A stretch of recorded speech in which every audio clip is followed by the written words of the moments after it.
Okay, my shame for Ahayah's glory. My story began many, many years ago. My name is Marie, and I was born in Jamaica, but grew up for most of my life in Canada. Um, my parents left myself, my brother, and my sister with my grandparents, and we had a great life. It was awesome. I had the best grandparents in the whole world. And my grandmother loved the Lord very much, and she taught me a lot of things. There are 5 of us all together, and I'm the oldest of 5 kids. Well, as I said, this is all about my shame that I'm sharing with everyone in the hopes that you will come to find the God, Ahayah, Asher, Ahayah, and give him all the glory for all the wonderful things that he has done in your life. And he's done a tremendous amount in mine. And so, as I said, my story began in Jamaica, and I remember when I was around 4 or 5 years old, I was raped by a kid that was not much older than myself. But the significant thing about that was there were a lot of adults around laughing. They thought it was funny. And nobody rescued me.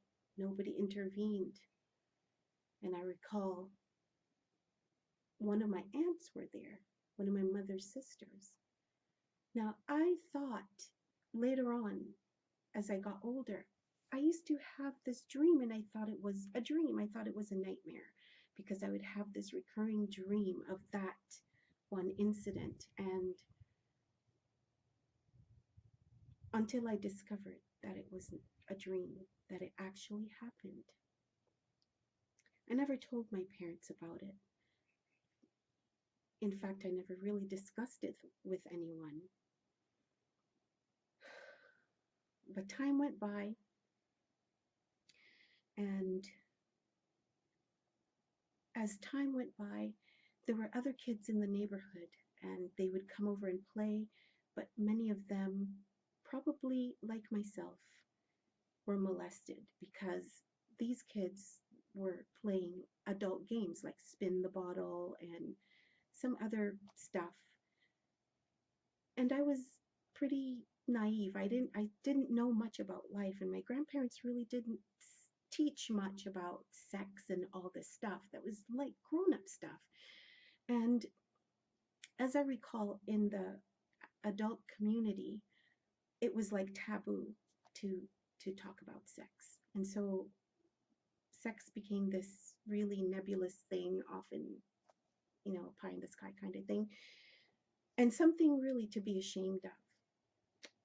Well, my parents moved to Canada, and when I was 9 years old, we uh, we moved to Canada to be with my parents. And my parents were pretty good people. My dad was a really fun, loving guy. He wasn't a Christian. He was raised Anglican, and my mother was Seventh-day Adventist.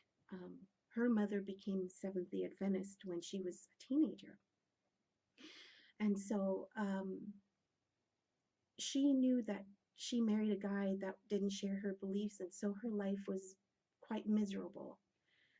My dad was a real fun-loving guy. I remember he would always, he was a party guy. Every weekend he was with his friends, and they were drinking, and he was fun.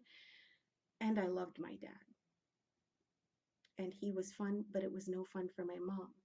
She would march us off to church on Shabbat, and My dad would be off with his friends and his women. Um, and so my mother lived a private hell, unbeknownst to us kids. She didn't really show it very well or very much. Um, when I was about 12 years old, I had this strong desire to know who I was. And I've always felt deep in my soul that there was something different about me. But my desire to know God was so overwhelming. I spent a lot of time in the Bible and I read the Bible stories, and I would get lost in the pages. And I was at the battles, that happened with Caleb and Joshua and Moses. I could see it all like in motion picture. And I loved the Bible, but I still had the desire to know God on a more personal level. Who is this God? And, what is it about him? And some of the things that I would wonder about, like, does he really look like me, like the Bible says? And I'd love to be able to sit on his lap and get a hug. And what color are his eyes? Things like that. And I know it's kind of weird, but I guess I am kind of weird. But those are some of the things I thought about. And this hunger grew over time to know God.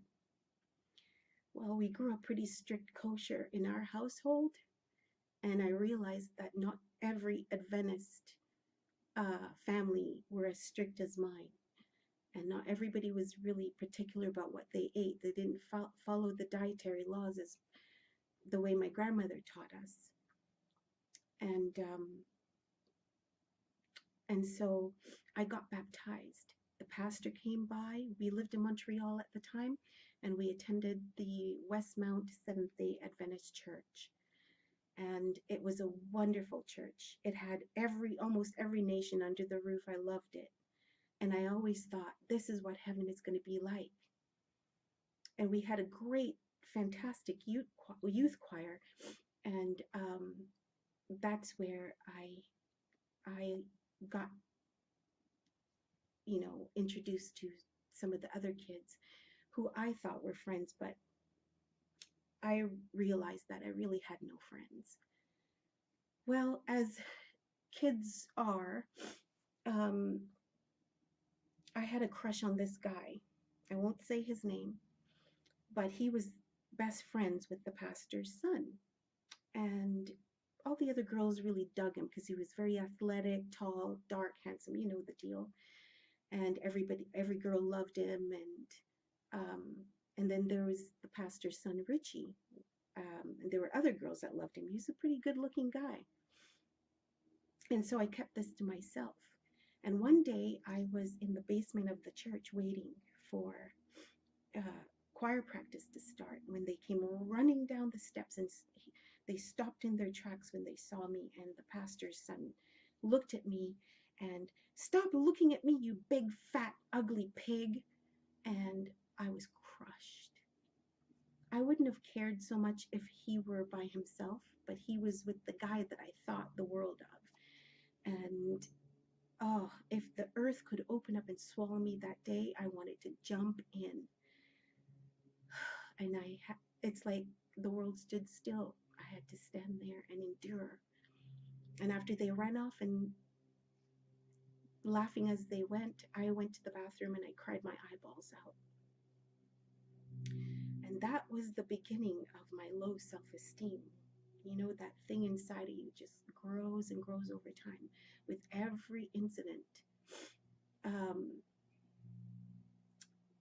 Shortly after that, the laws in Montreal were changed to the point where the government required everyone to speak French on their jobs everywhere, and my mother would not have it. She would have to go back to school, and well, with 5 kids, you can understand, you got to earn a living to take care of 5 kids. And so she decided she was going to go out west because she had spoken to her friends, and they all got jobs out west in Alberta, in Calgary. And so my mom told my dad she was leaving to go find a job, and once she found the job that he would have to quit his job, pack us up, and follow. And so that's what happened. Took us 3 days to drive across Canada. Um, and we drove our dad crazy, of course. And so we got to Calgary. And oh, before Calgary, there was a boy, he was a friend of my parents. And his mom was friends with my mom, my parents. And he really liked me. And this guy was a nice guy. I really had no reason to be evil or mean to him, but I was. I was mean to him. Um, I started developing a real dislike, borderline hate for Black men. Um, and so my self-image relative to the Black men in my life was not a good thing. And this grew and grew over time.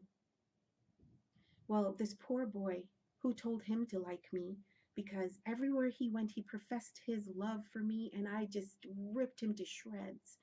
I told him all sorts of stuff and just leave me alone and don't bug me. And oh, I was angry. I was angry. That anger was seething underneath. But to everybody else, I was what Mr. Dingman, my teacher at the time in Montreal, called me Little Miss Sunshine. I was happy all the time, and I laughed a lot, but I was hiding a lot of stuff inside. When we moved to Calgary, everything changed. My father became this tyrant. In fact, he changed when he became a Christian, and that was shortly before we moved to Calgary. And he became this tyrant, and I hated him, and I wanted to kill him. I hated his guts. I hated what he had become. I wanted that fun, loving guy that was before, and now he turned into this Christian with this Jesus, and I didn't recognize my dad. He punished us like we were animals, and his form of punishment, he would probably go to jail if he were reported. And we endured. But when we got to Calgary, things got worse. And my dad became even a bigger tyrant. And everything was a punishment. Beat first, ask questions later. And many times I would take the blame so that my brothers and my sisters would not get in trouble. And I would take the punishment. And this one time, my sister and I were in the bathroom. It was a Sunday afternoon, right after early Sunday dinner, and I was braiding her hair in the bathroom downstairs. And my dad came and was yelling at my sister for not washing up the dessert dishes. And I just said to him, "Well, it's okay, Dad. We'll wash it up when I'm done." And it's like he had 50 demons in him. "I want it done now." And so I started arguing with my dad. Well, who told me to do that? He punched me in my stomach, and I didn't realize that I had three cracked ribs. I didn't realize that until the Monday when I went back to school.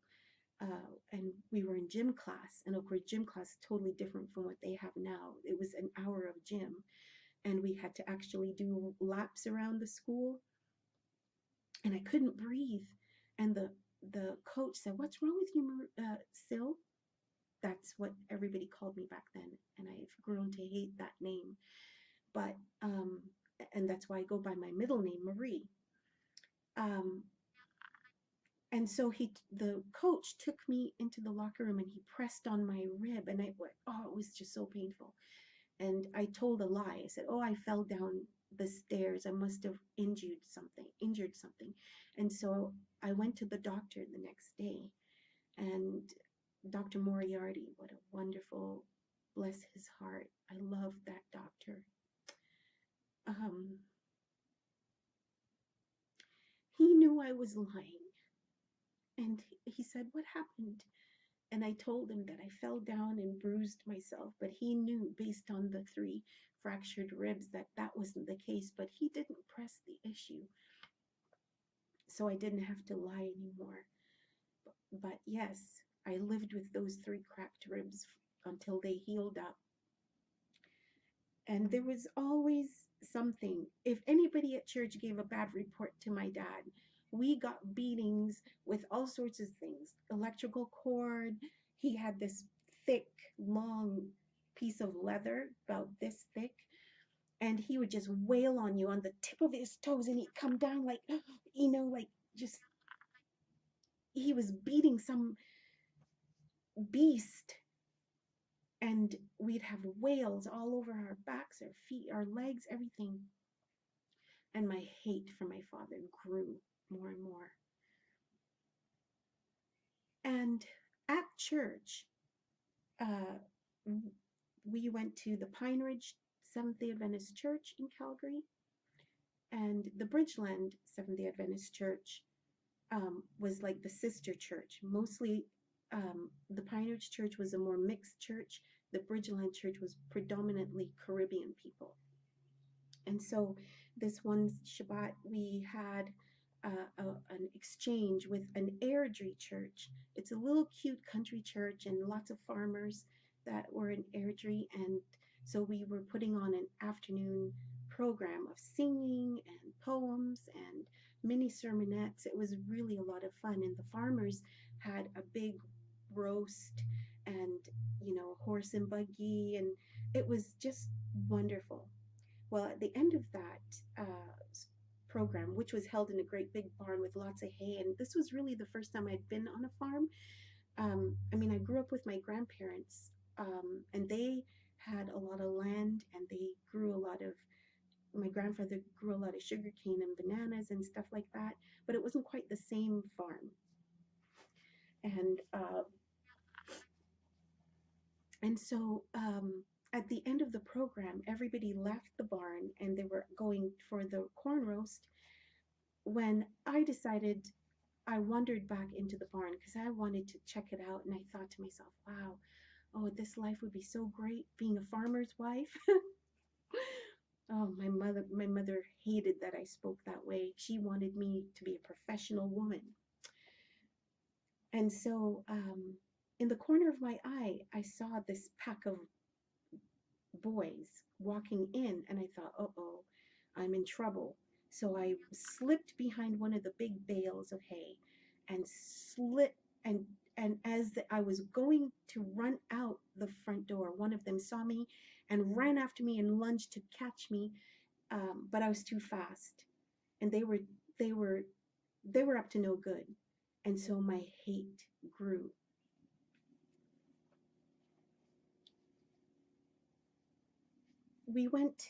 A few years went by. I was about 16, 17 at that time. Um, there was another exchange choir. Well, not really an exchange, but there was a program at the Edmonton, West Edmonton Seventh day Adventist Church. And I had no idea there were so many Black people in Edmonton. And so when I got there, I was totally shocked. And lots of really gorgeous Black guys. Like, where were these guys? And so I was like standing there just gawking. And then lo and behold, I saw the same pastor's son that called me a big fat ugly pig. There he was. I was like, oh, great, just my luck. And all I did, I tried to avoid him. But it's like everywhere I turned, there he was, staring at me. And now he's thinking I'm following him everywhere when all I'm trying to do is get away from him. Well, at the end of that program, um, this family at that church invited the church over for um, lunch. And I was sitting behind the door that led down to the basement of their house, um, just off the kitchen. And a lot of people were there. Nobody really recognized me because, I always kind of became the invisible man. Nobody really would talk to me or anything like that. And I just was really shy. I didn't want to really talk to anybody. So that was just perfect for me. And so I was sitting behind the door when one of the sisters of this guy that I knew, light skinned, looked almost Caucasian, except you can tell he's not because he's got like black features, but they've got gray eyes, blue eyes. And this girl saw the baby the of the family that owned the house and was telling her how ugly she was because she was a tar baby. Well, this kid was my complexion and she was beautiful. And here's this woman telling this little girl that's about 2 or 3 that she was ugly just because of the color of her skin. And so she doesn't realize that I was there. And a few minutes later, I walked out from behind the door so that she wouldn't realize that I heard everything she said. Um, and I just kind of filed that away. All of this adding to my low self-esteem and my feelings of low self-worth. Well, things got worse in my house. Um, when I was about, I was 17 when I graduated from high school, and I had a job working at the hospital, at the Foothills Hospital. And I started seeing this guy that I met on the bus. He only lived about a block from me, but he was Danish. And the neighborhood I lived in was predominantly Caucasian because there were very few black people in Calgary. Anyway, my dad didn't like it. He kept thinking that I was fooling around, which I wasn't. And so he started calling me names. In the house that we lived in, it was infested with demons, to the point where my baby sister, one day she saw a head on the wall, like a clown face, and she came screaming out. And when we went in there, it was obviously not there. So there were lots of other things that happened in that house. And one of those things between my sister and I, which should never happen between sisters, and just lots of weird, horrible things happened. My father would beat my brother. At one point, I caught him trying to hang himself in the basement with a rope. And I didn't realize my sister was being molested. So when I just turned 18 and I'd been working and stuff, my dad kicked me out and said, we can't have 2 women in the same house. So he kicked me out. And by this time, since he thought I was screwing around, I started screwing around. So I had sex with this Danish guy, and that kind of didn't last. And then I started seeing his friend, who was a Scottish guy, just going across Europe, Steve. And he was my boyfriend for about 18 months. And Steve broke my heart. I had fallen in love with this guy so much because I'd never heard my dad tell me he loved me. Our household was not a touchy-feely, hi honey, I love you, I'm so proud of you, none of that. All I heard was, you're never going to amount to anything, and you're a whore, you're a slut, you're worse than a hooker on 4th Avenue. I heard that all the time. So I started dressing like one. Well, I started seeing Steve. Now I'm kicked out. A friend of my mom's took me in for a few months so I could save money so I could have my own place. I'll be forever grateful to her.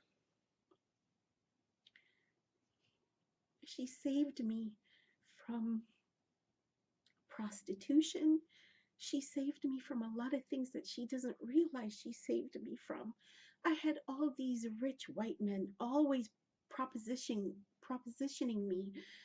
Um, they wanted to give me all sorts of money and clothes, if only. They wanted to put me up in an apartment. They wanted me to travel the world with them. And I would always say no because in my heart, I knew that, that God had something more for me.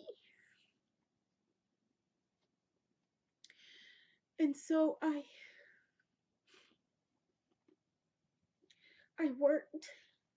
I kind of gave up on my dream of becoming a doctor because things at home were so bad. My grades slipped, and I was always a straight A student, and I didn't think I had it in me. And so I gave up on that dream. And so I worked and worked.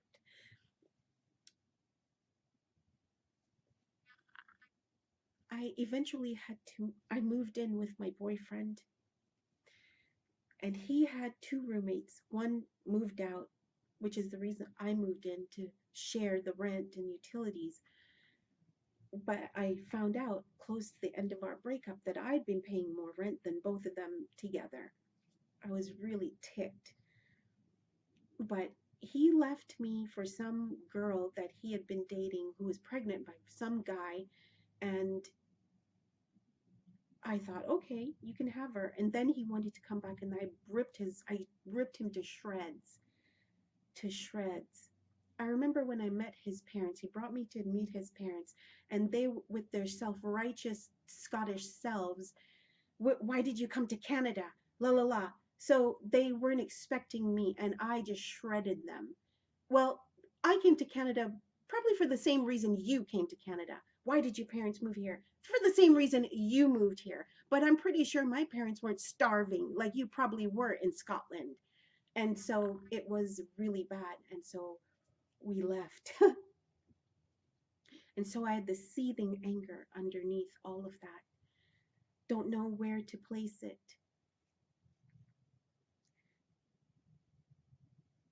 When before I had moved in with Steve, there, I was so stupid. I was so naive. I can't tell you how much of the world I didn't know. I knew nothing.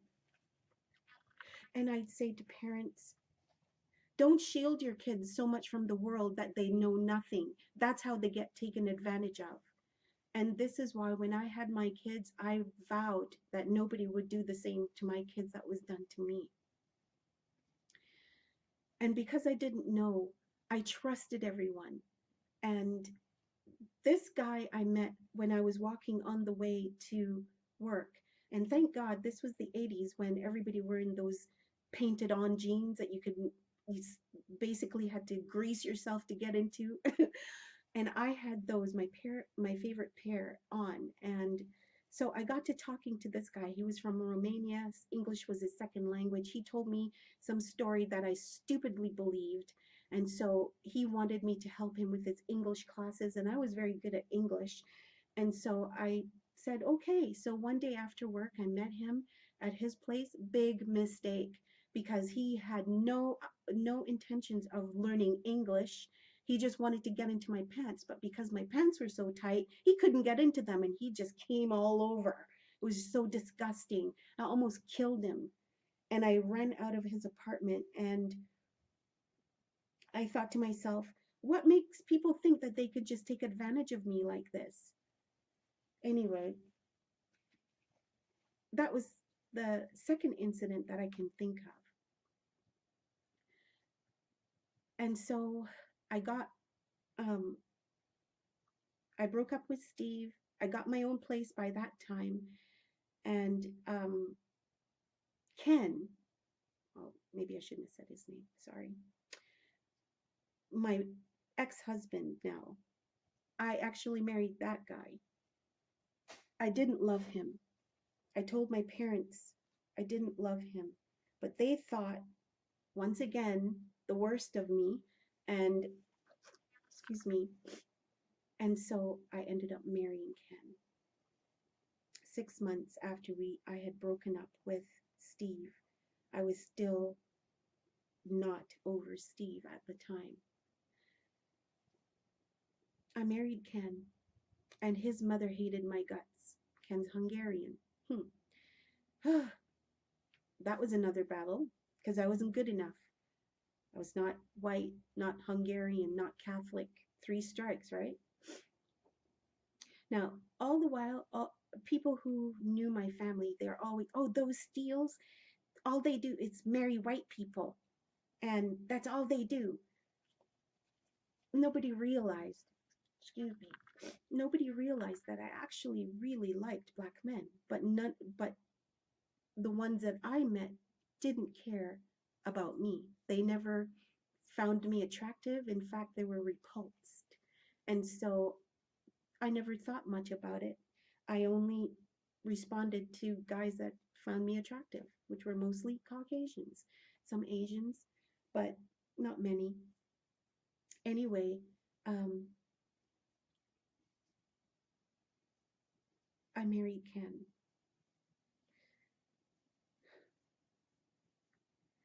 and everything changed. I thought he was a really nice guy. I thought, you know, we could make a life together. We spent hours and hours talking about everything in life. And after we got married, everything changed. He never trusted me. He thought I was eyeballing black guys. Whenever I'd walk down the street with him, he'd move me to the other side of the road, sidewalk, whatever. It was just ridiculous. And the control and the mind games that he used to play, it got to the point where I couldn't take it anymore. And so I left. After 12 years, I think, of marriage by then, I left. And I went to school to Maryland. And I was studying down there. And while I was there, I found a relationship with God. And I told God that I wanted him more than breath, more than life. And I was tired of being judged by people who didn't know me, who said they knew me. So I lived in Edmonton for a while, quite a long while before I moved to Maryland. I thought I had some friends. And one day, oh, I'm getting ahead of myself. So Ken and I mended things, and we decided that we were going to stay married. And of course, we did one thing led to another. And when I got back to school, I found out I was pregnant. It was bittersweet because I wanted to be pregnant for a long time. But my husband would prefer doing other things than to have sex with me.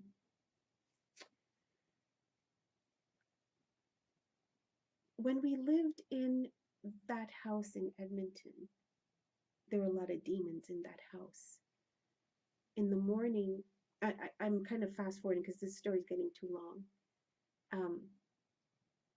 I came back to Edmonton. I had Kai, had my daughter, and in that house, there were a lot of, in the mornings when I'd go into work in my office, this big black thing would seep through the doors, through the walls, and come in and just hover.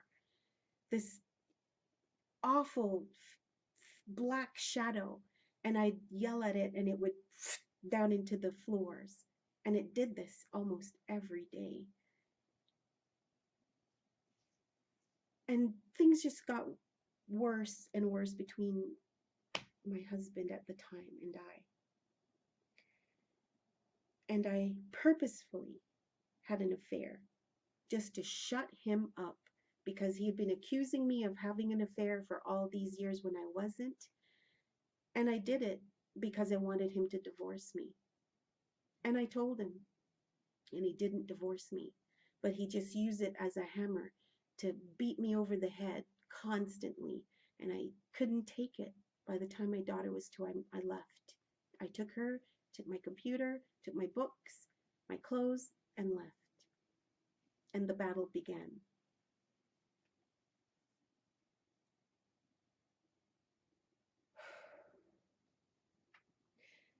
Ahayah was always there.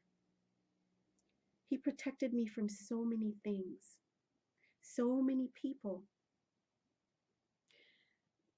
After the divorce, I bought a house and I was getting lonely again and I wanted companionship. And so I went online and talking to all these people online, and there was a guy from Australia and he had contacted me. And by this time, I had really not a lot of inhibitions, you know. I didn't care that anybody saw my boobs. And so he wanted some boob shots and he sent me some shots of himself. And so I had a friend come over and she took pictures on the Polaroid and I stupidly trusted her. She doesn't realize that I know what she did. I guess she'll find out now. But she betrayed me. She took all these photos and I asked her to digitize them for me and give them back. She did that, but she kept copies and she distributed about amongst all the Black people, all the Caribbean people at the West Edmonton church. And every Sabbath I would go to church and all these people would stare at me and they'd be gossiping.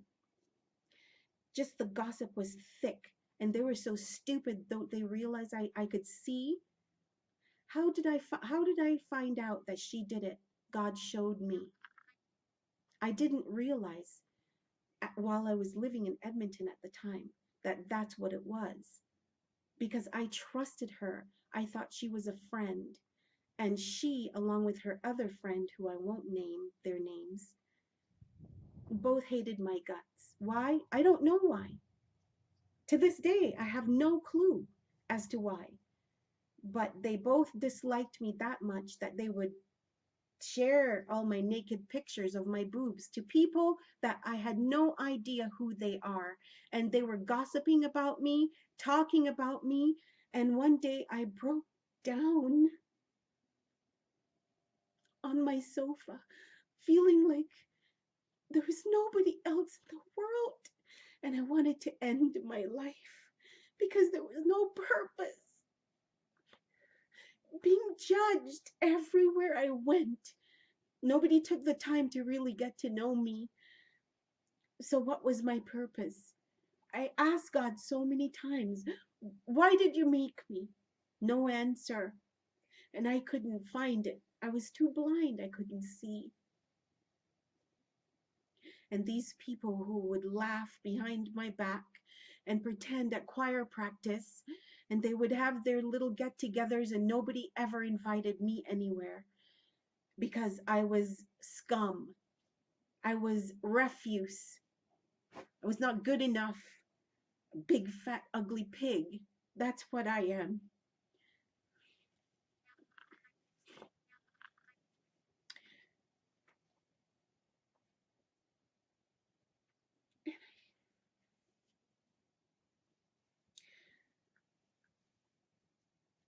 And one day God showed me what she did.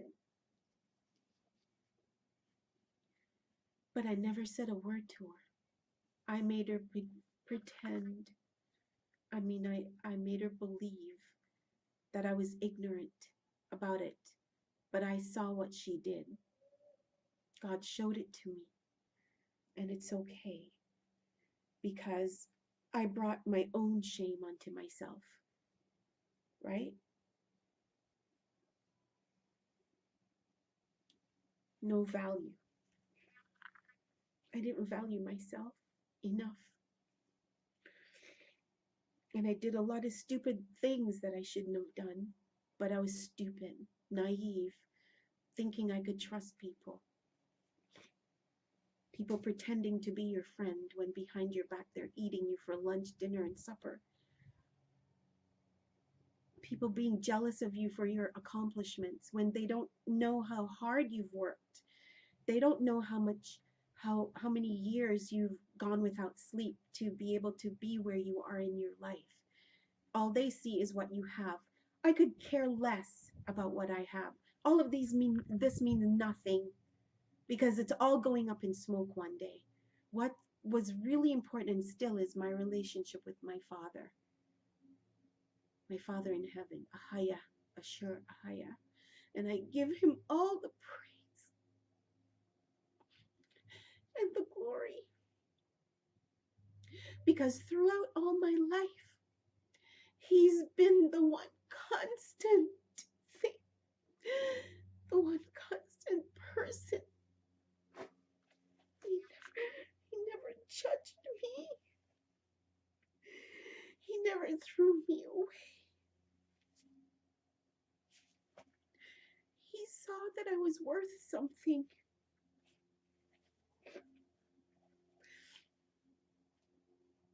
And he still feels that way about me. That's the amazing thing. For all the things that I've done in my life, he still thinks I'm beautiful.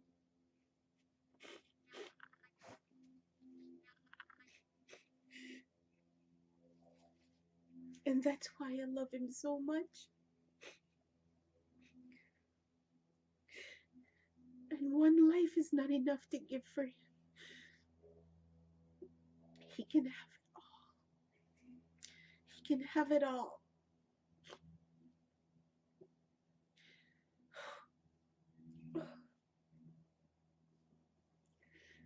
And so I got married. Oh, I gotta tell you about this other instance where I got raped.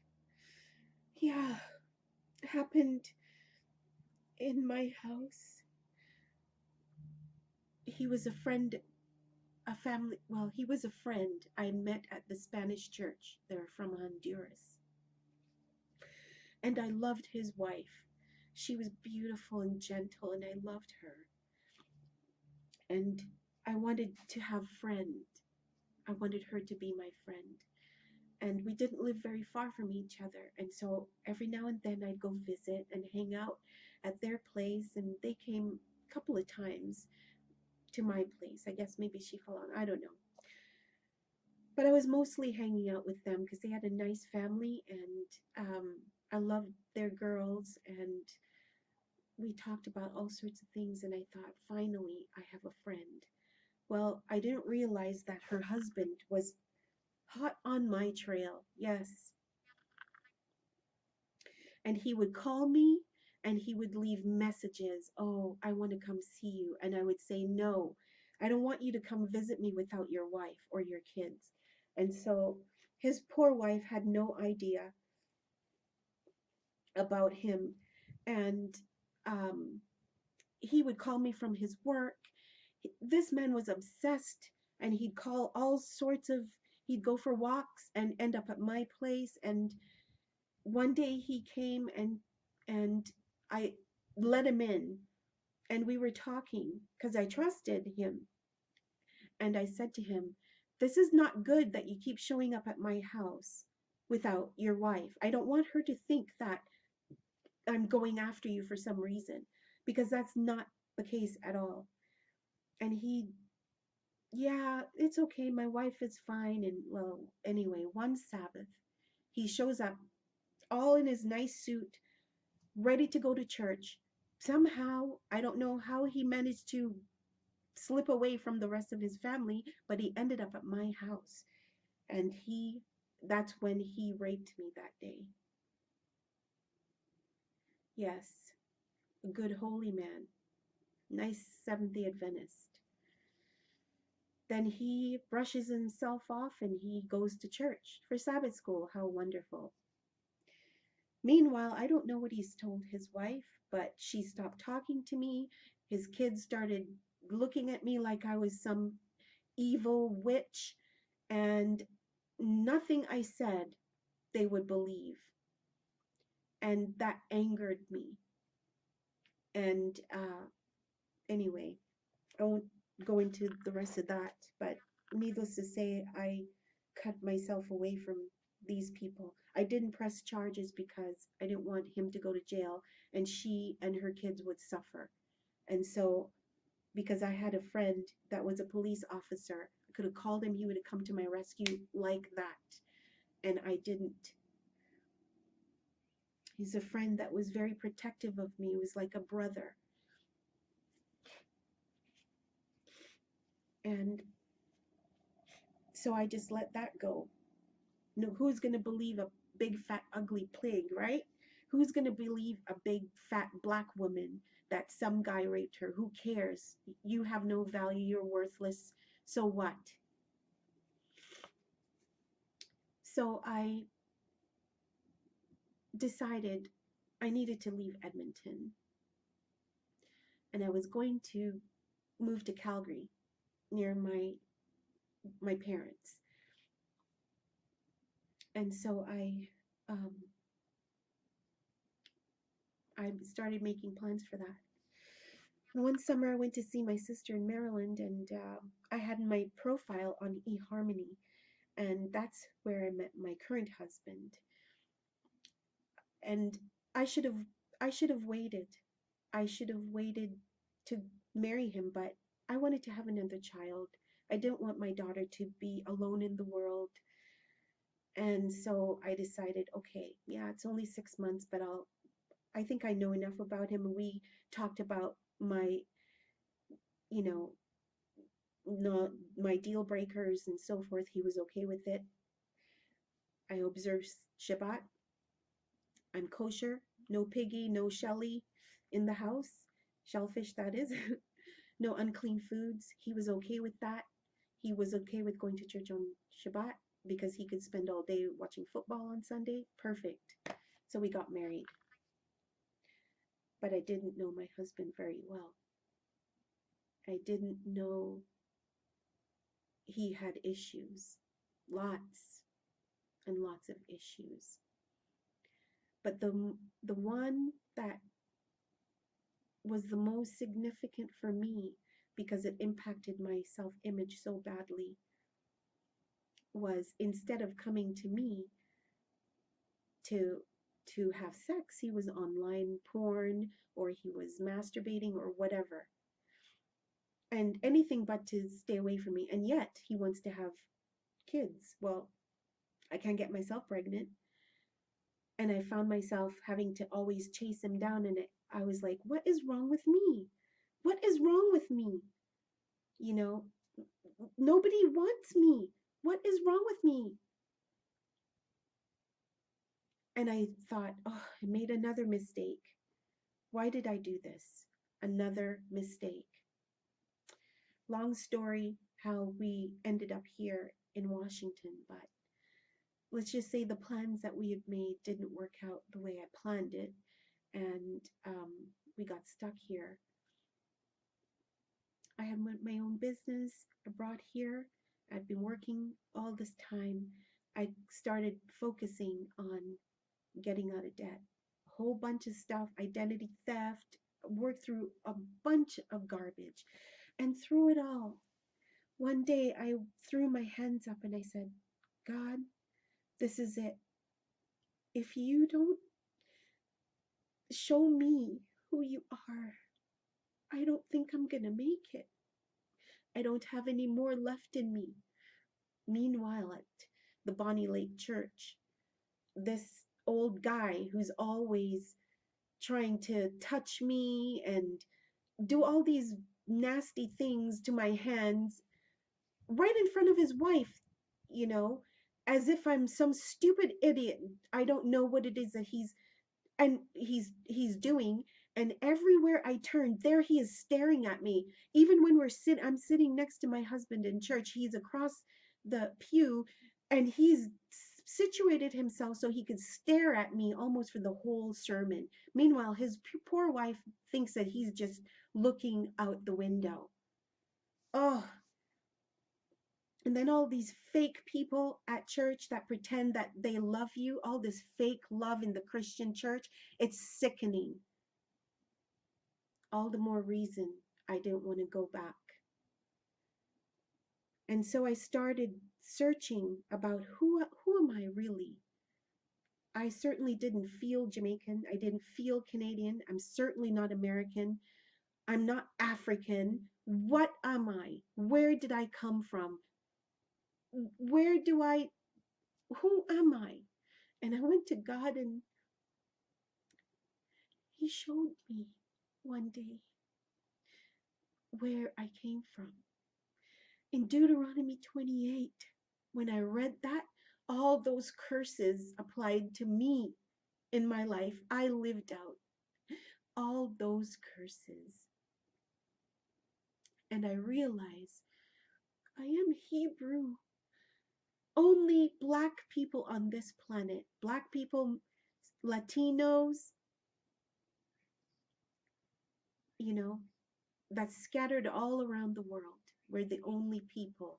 Native American Indians fit this description.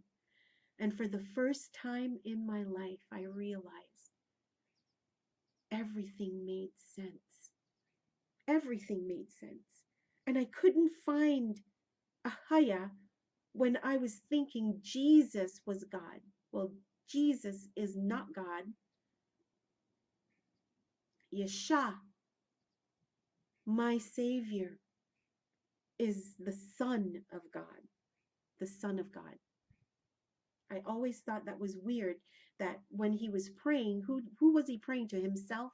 In the garden, was he praying to himself? No, he was praying to the one God. Thou shalt have no other gods before me, he says. I am that I am. That's the God. I couldn't believe it. I've read those scriptures before and never made the connection.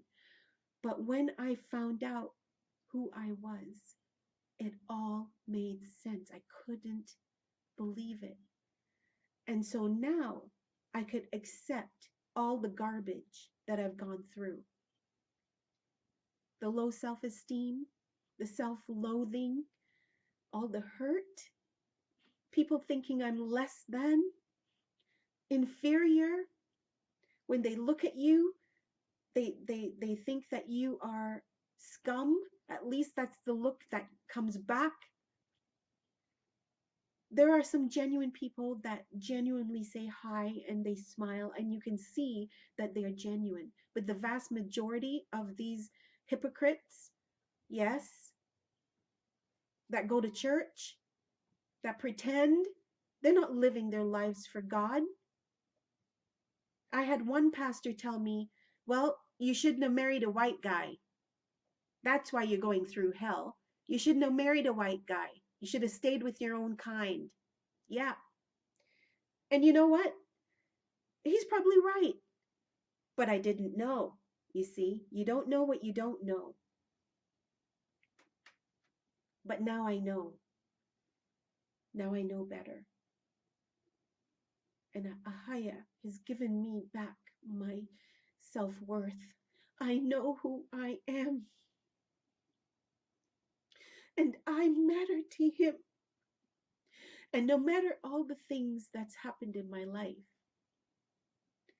he's wiped it all clean. And he's given me a new heart and a new way. And I don't deserve it. But he's done that anyway. And I'm so grateful and thankful to be where I am now in my life. I can teach my kids who they really are. They have a heritage. We're a people, a special people set apart.